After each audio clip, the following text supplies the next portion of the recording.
Hola, bienvenidos a nuestro canal Filemi, Filosofía, Letras y Misceláneas. Hoy vamos a seguir el texto de un gran pensador español, Unamuno, y una de sus más famosas obras, del sentimiento trágico de la vida, un texto muy famoso escrito en el año 1913. El libro comienza con las palabras latinas, con el adagio latino, homo sum, hombre soy hombre. Y Unamuno hace uso intencionadamente de este término homo y no utiliza el adjetivo humanus ni tampoco el sustantivo abstracto humanitas, sino que recurre al sustantivo concreto hombre, el hombre de carne y hueso. El hombre que nace, que sufre, que muere, aunque no quiere morir. El hombre que juega, que piensa, que quiere, que duerme. El hombre que se ve aquí, que se ve allí, que uno oye, que tiene una patria, que tiene un sexo, que tiene un tiempo, que se halla en un tiempo. Es decir, no es aquel homo que es sujeto de divagaciones científicas como el homo economicus o el homo sapiens, sino que es el hombre concreto, el hombre de carne y hueso. Para Unamuno, ese hombre, tú, yo, él, ese hombre, es el objeto principal de la consideración filosófica. La filosofía, dice Unamuno, responde a la necesidad de formarnos una concepción unitaria del mundo, a una concepción unitaria de la vida, y como consecuencia de esa concepción surge un sentimiento que engendra un tipo de actitud, un tipo de acción, de praxis. Ese sentimiento, sin embargo, va a aclarar Unamuno, ese sentimiento ante la concepción unitaria del mundo y de la vida. Unamuno afirma que no es consecuencia, ese sentimiento no es consecuencia de la concepción que se tiene respecto al mundo y de la vida, sino que más bien ese sentimiento es la causa de tal concepción. Pues nuestro modo de comprender el mundo, de comprender la vida, brota precisamente de nuestro sentimiento respecto de la vida misma.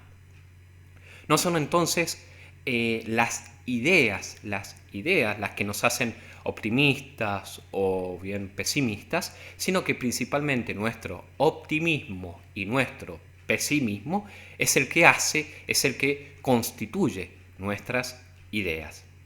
Y es que el hombre, señala Unamuno, más que un animal racional, como se lo acostumbra a definir al hombre, más que un animal racional, es un animal afectivo, un animal sentimental. Todavía más, dice Unamuno, el hombre se diferencia del animal más por el sentimiento que por la razón. Y él dice que puede verse más a un gato reflexionar, a un gato razonar, que verlo reír o llorar. El hombre concreto, entonces, el hombre de carne y hueso, no el hombre abstracto, el hombre que es objeto de la ciencia, que es un no hombre, tiene entre todos sus dramas, entre todos sus problemas existenciales, un problema, dice Unamuno, vital, que es supremo. Y es el problema del destino individual, es el problema del destino personal, el problema, en síntesis, de la inmortalidad del alma. Todo el escrito de Unamuno va a ir en esta dirección fundamental acerca del problema esencial del hombre que considera Unamuno, que es el problema de la eternidad, de la inmortalidad del alma. Lo que determina al hombre a ser de tal manera, dice también Unamuno, es un principio de unidad y de continuidad espacial y temporal. De unidad en el espacio merced al cuerpo, en el que se muestra la unidad de acción y de propósito. En efecto, cuando nosotros caminamos, vemos que dirigimos las dos piernas hacia la misma dirección. No tomamos la pierna derecha en dirección hacia adelante y la pierna izquierda hacia atrás, sino que cuando caminamos nos dirigimos con las dos piernas hacia adelante en un, digamos, movimiento acompasado y acorde. Bien, en cada momento de nuestra vida, dice Unamuno reflexionando sobre este hecho, tenemos un propósito, aunque ese propósito al instante siguiente se modifique, cambie, pero es un propósito en el que conspira la sinergia de nuestras acciones. En cierto sentido, dice Unamuno, un hombre es hombre cuanto más unitaria sea su acción. Bien, y también dice Unamuno que hay una continuidad, además de espacial, una continuidad temporal. Soy el que he sido, soy el niño que he sido alguna vez. Lo que soy, lo que ahora soy, proviene de una serie de estados de conciencia del que era mi cuerpo hace, en mi caso concreto, más de 30 años. La memoria, entonces, la base, aprecia Unamuno, la memoria es la base de la personalidad individual. Se sirve del recuerdo y por el recuerdo, y así el pasado se esfuerza por abrirse camino en el porvenir, se esfuerza por hacerse futuro. Con el tiempo puede ser que la memoria, que es la base de la conciencia, según Unamuno, se termine estropeando, quedando como sustrato de la continuidad, ya no podríamos decir una continuidad personal, sino de una continuidad individual, queda el organismo físico, como esta muestra, esta manifestación, esta revelación de la continuidad. Bien, entonces el centro de las reflexiones de Unamuno en este libro es el individuo, es el yo. Permanentemente va a dirigirse, a retornar, a hablar a este yo, pero este yo es un yo con minúscula, no el yo con mayúscula, el yo de Fichte, sino el yo concreto, ese yo de carne y hueso. ¿Y qué es ese yo?, se pregunta Unamuno. Y él responderá, bueno, ese yo para el universo no es nada, pero para mí es todo. Es ese yo trágico que vive en las contradicciones, es decir, ese yo que es todo hombre en tanto hombre. Contra todo intelectualismo frío, seco, rígido, abstracto, Unamuno señala que esa contradicción perpetua, la que se da en el plano de la sensibilidad, de la inteligencia, de la voluntad, etc., estos distintos planos donde se dan estas contradicciones internas que vive el hombre, esas contradicciones perpetuas, tienen un valor, dice Unamuno, propiamente afectivo. Es afectivo. Por ello mismo no valen allí, en estas contradicciones, las razones. Las razones, en efecto, dice Unamuno, no son más que razones. Las razones no son verdades, solo son razones. Esto es una afirmación profunda que merece ser aclarada, explicada. Y es que, dice Unamuno, hay personas que piensan únicamente con el cerebro. Son los grandes definidores, son los que se vuelven profesionales del pensamiento. Son aquellos pedantes que al consolar a un padre que acaba de perder a su hijo muy joven, le dice, paciencia amigo, todos vamos a morir alguna vez. Eso que le dice al padre afligido es una razón. Es una razón, pero ¿quién puede dudar de que es una razón absolutamente impertinente en ese caso? Que el amigo le diga a la persona que se encuentra dolida porque acaba de perder a su hijo, todos vamos a morir. Es un axioma, pero es un axioma impertinente y en ese caso la verdad, todos hemos de morir, aquí no es verdadera. Otros, en cambio, no piensan solo con el cerebro, sino que piensan también con el corazón, con los pulmones, con el vientre, con el cuerpo y el alma, con la sangre, con el tuétano de los huesos. En definitiva, piensan con la vida. Si un filósofo no es ante todo un hombre de carne y hueso, es todo menos un hombre. Es un remedo de hombre. Y, dice Unamuno, ¿cuántos hay de ellos? La filosofía es obra de integración, implica la totalidad de la persona, si no, es filosofería, es pseudofilosofía, es pura y vana erudición. Y es que todo conocimiento, advierte Unamuno, tiene una finalidad. Lo de saber para saber es, dice Unamuno, es una mera petición de principio.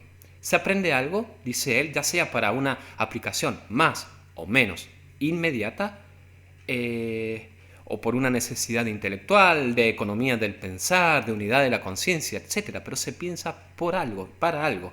Así, la filosofía atiende a nuestro destino. La filosofía atiende a nuestro destino, a nuestra actitud frente a la vida y frente al mundo. Se trata de una preocupación vital, que por consiguiente no es una preocupación puramente racional, sino también y sobre todo una preocupación afectiva, pues no solo puede pensarse nuestro destino, sino que además nuestro destino es sentido, es vivido afectivamente. Para Unamuno, el punto de partida de la filosofía entonces no es un punto de partida teórico, sino práctico.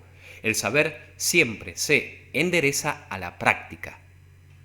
Eso de el conocer por el conocer, de la verdad por la verdad, es inhumano. Como dice el antiguo adagio latino, primum vivere deinde philosophari. Primero vive, luego filosofa. El filósofo, por eso, es ante todo un hombre que necesita vivir para filosofar y que justamente filosofa para vivir. Las grandes preguntas que se hace la filosofía, de dónde venimos, qué significan las cosas que nos rodean, hacia dónde vamos.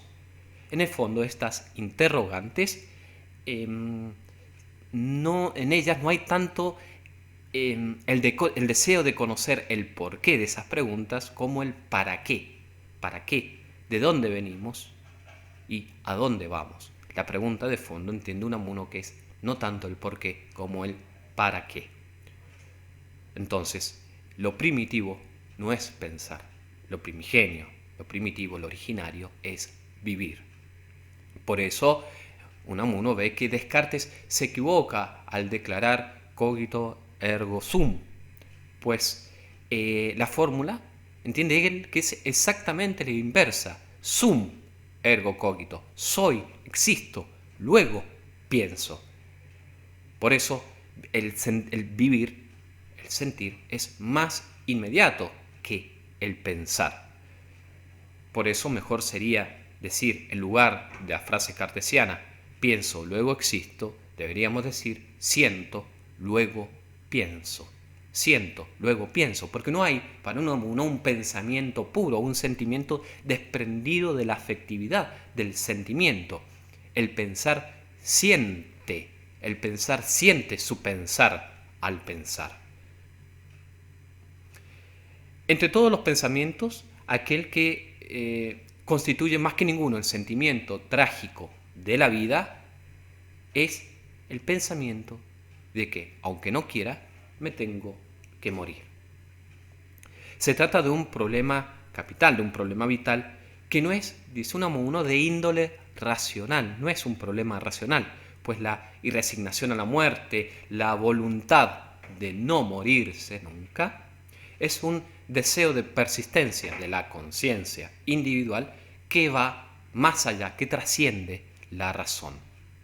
El único y verdadero misterio, por lo tanto, es el de la contradicción. Ese es el misterio de la vida, el de la contradicción. Es el de la muerte, es el del dolor. El dolor, por eso, es el camino de la conciencia. Y es por él, entiende Unamuno, que los hombres llegan a tomar conciencia de sí, llegan al conocimiento de sí mismos.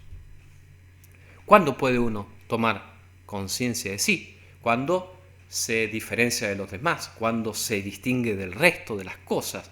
Y a esta distinción se llega precisamente por el dolor, con la conciencia del propio límite, de la limitación.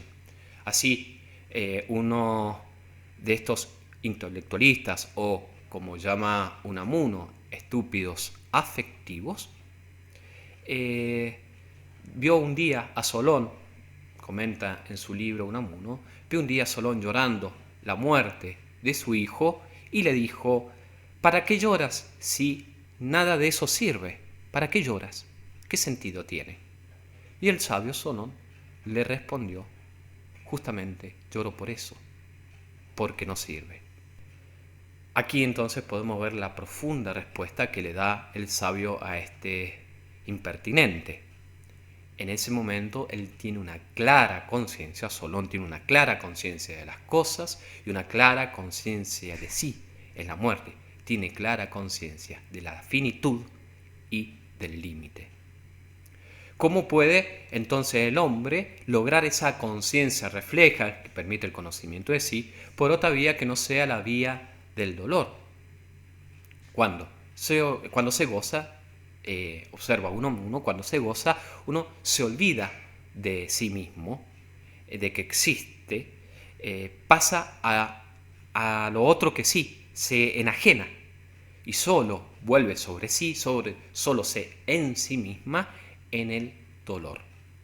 Así no hay dolor más grande que el de acordarse del tiempo feliz, del tiempo de bienaventuranza cuando se está viviendo actualmente la desgracia.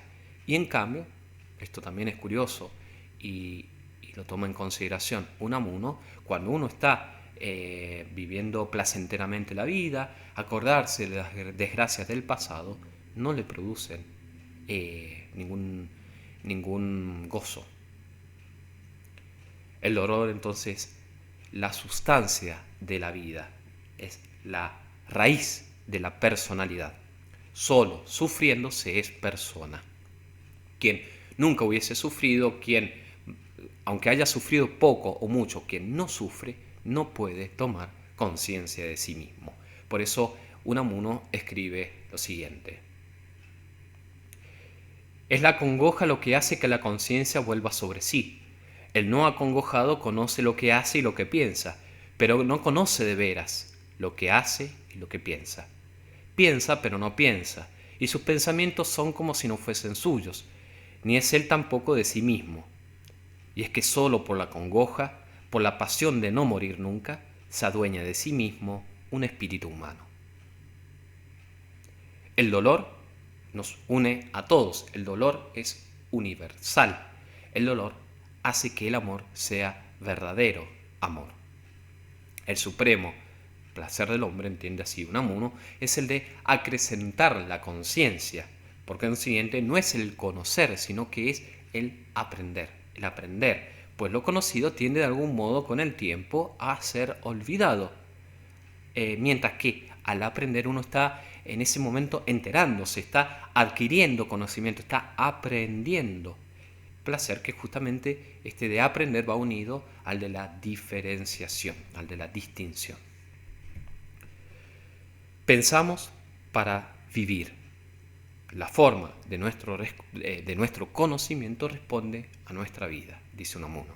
Nuestra doctrina ética, nuestra doctrina filosófica no suele ser en general sino la justificación a posteriori de nuestra conducta, de nuestros actos. Es el modo en el que justificamos a lo demás nuestro modo de actuar.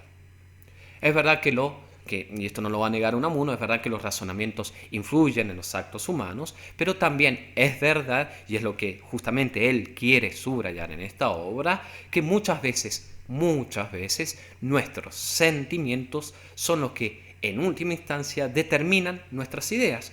Estos sentimientos son las fuerzas más íntimas de nuestro ser y son fuerzas menos conscientes que los razonamientos. En consonancia con lo mencionado es que para Unamuno el amor no se reduce a lo puramente intelectual ni a lo puramente tampoco volitivo, porque el amor no es ni idea ni volición, sino que el amor sobre todo es deseo, es sentimiento. El amor por lo tanto es algo carnal. Gracias al amor sentimos lo que de carne tiene nuestro espíritu. Y es por eso, ya para ir finalizando, que el amor personaliza todo cuanto ama. En él, en el amor, las ideas dejan de ser abstractas, categorías impasibles, pero justamente que estas categorías, estas ideas, por ser impasibles, tampoco tienen vida ni existencia, y pasan a ser estas ideas abstractas, ideas concretas, personalizada. Me gustaría agregar ideas en las que también cabe el sufrimiento, cabe el compadecimiento y cabe la pasión. Bueno, espero que les haya gustado este video. La verdad es que he tratado de presentar en estos breves minutos un texto muy extenso que ronda las 400 páginas, así que bueno, ha sido un esfuerzo bastante grande resumir en estos minutos todas las obras, todas las afirmaciones que se encuentran esparcidas aquí y allí, por doquier, en las diferentes páginas. Hay temas que me hubiesen gustado tratar, pero bueno, por el tiempo no las he tratado. Quizás en algún otro video podría tratar algunos de sus pensamientos contenidos en este libro del sentimiento trágico de la vida, que son muy importantes, como por ejemplo la de la necesidad espiritual de creer en un Dios personal, o bien la sed de eternidad que, según Unamuno, está en el interior de todo hombre. Bueno, quizás hagamos algún video en el futuro sobre estos temas. Por ahora, bueno, podemos conformarnos con lo que he explicado en estos minutos para conocer algo de la obra que se ha constituido ya con todo el valor, con todo el peso que este término tiene, ya se ha constituido en un clásico del pensamiento y de la filosofía. Espero que les haya gustado este video, denle like, denle click a la campanita de notificaciones para enterarse de los nuevos videos que vamos subiendo. Así que bueno, hagan sus comentarios, eso nos estimula, nos ayuda a seguir trabajando estos materiales, a seguir investigando, a seguir leyendo, a seguir pensando. Espero que sigan muy bien y nos encontramos en el próximo video. Chao, chao.